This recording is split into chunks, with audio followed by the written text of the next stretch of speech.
By now, all you know that August 11th was the 50th anniversary of him. So I thought I would tell all you the story of my uncle Clive. Okay, so he's not my uncle, but all you know Caribbean people never met a stranger. And is there a more Caribbean name than Clive? I mean, every Caribbean person knows somebody named Clive. My name is Devonne Adanna, and I have been gifted the talent of storytelling. If you want to hear tales of Caribbean courage, meet the heroes and heroines of the Caribbean diaspora, and be exposed to Caribbean wisdom through our many proverbs and sayings, then let me welcome you to the Devonne Adanna experience. Like this video and subscribe to this channel to get more Caribbean storytelling content just like this. Wow, he really looked like a Clive for true. So Clive is born in Jamaica in 1955, and he's the first of 6 children born to Keith, a highly skilled mechanic who is the head foreman at Kingston Wharf Garage. Keith fixing things like forklifts and heavy TV. And Clive's mother is Nettie. She is traveling back and forth between New York and Jamaica to get her nursing degree. Clive starts life in Trenchtown. In fact, he lives just one street over from where Bob Marley grew up. Later, Clive would move with his family to Franklin. Now remember that Jamaica is still a colony. But in the 13 years that Clive spends in JA before he migrates in 1967, he sees a few things that would not only impact his own life, but really would impact the entire world. So now I know you're asking yourself, is what Clive sees, sir? Firstly, Clive is 11 years old when Emperor Haile Selassie visits Jamaica on April 21st, 1966. And when asked about the experience, Clive says this: all the Rastas came out of the hills. They never seen so much Rastas in all their bleep life in Jamaica.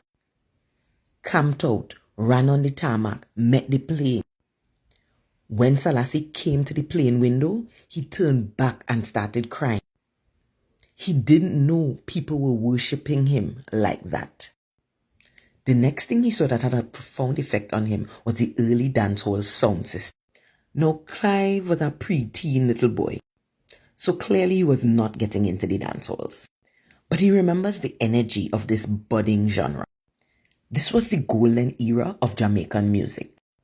Some of the vivid images that Clive recalls are the watercolor signs that would let you know that a dancehall was coming, men loading up all the big large speakers on the handcart, and the concrete yards with the high fences where the dancehalls were kept.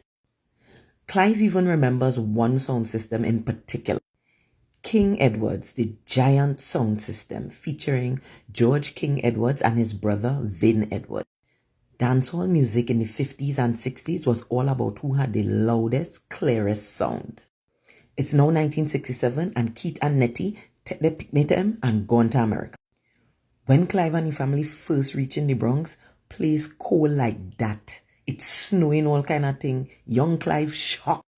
Then when he reached the apartment where his mother was staying, he was like, wait, this place ain't got no yard?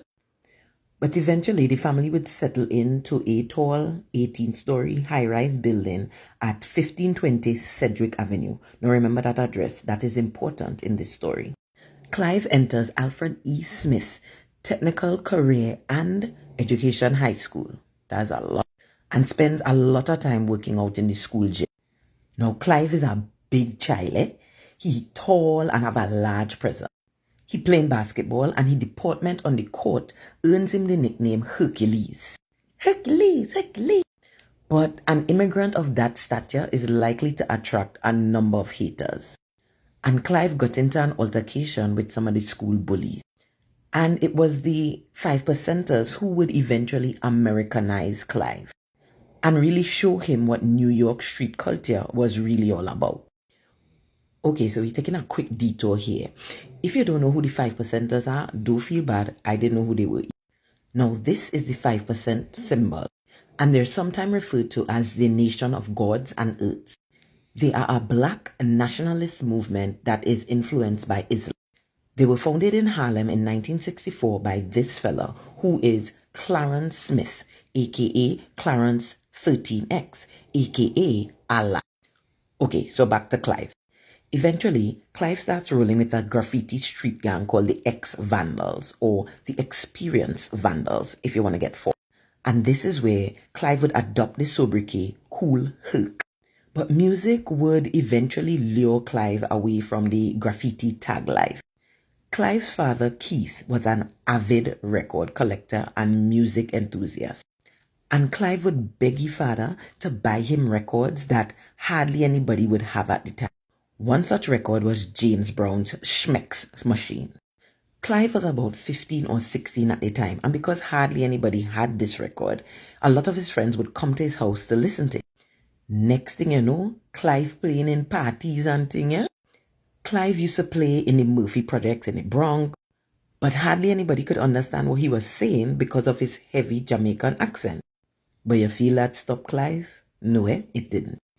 Because he knew that in the culture where he came from, Jamaicans would do something called toasting, which was the way that Jamaican dancehall DJs actually ensured that gangsters didn't mash up the party with shooting or fighting. DJs would recognize area dons by welcoming them to the party over the microphone, thus paying their respects. And on August 11th, 1973, Clive and his sister Cindy would put together some ingredients that would birth a new genre of music. So let me focus on Cindy a little bit. Hey, I want to bring you more stories of Caribbean courage, but in order to do that, I need to know where you're from. So comment your country or your flag and look out for a story of Caribbean courage from your island real soon. And you might as well like the video, subscribe to the channel, and share this with a Caribbean person you know. Now back to the story. So as you could see, Cindy is a style girl. And in 1973, with schools set to reopen on September 20th, Cindy knows she can't go back to school looking kaba. So to make sure that she would be showing up and showing out, she had the brilliant idea to throw a back to school party. And she decided she'd throw it in the community room at the Cedric high-rise building. And she would charge 25 cents for girls, 50 cents for boys, just to make sure that she had she back to school shopping money. And of course, she knows she ain't have to worry about the music because she brother is a DJ.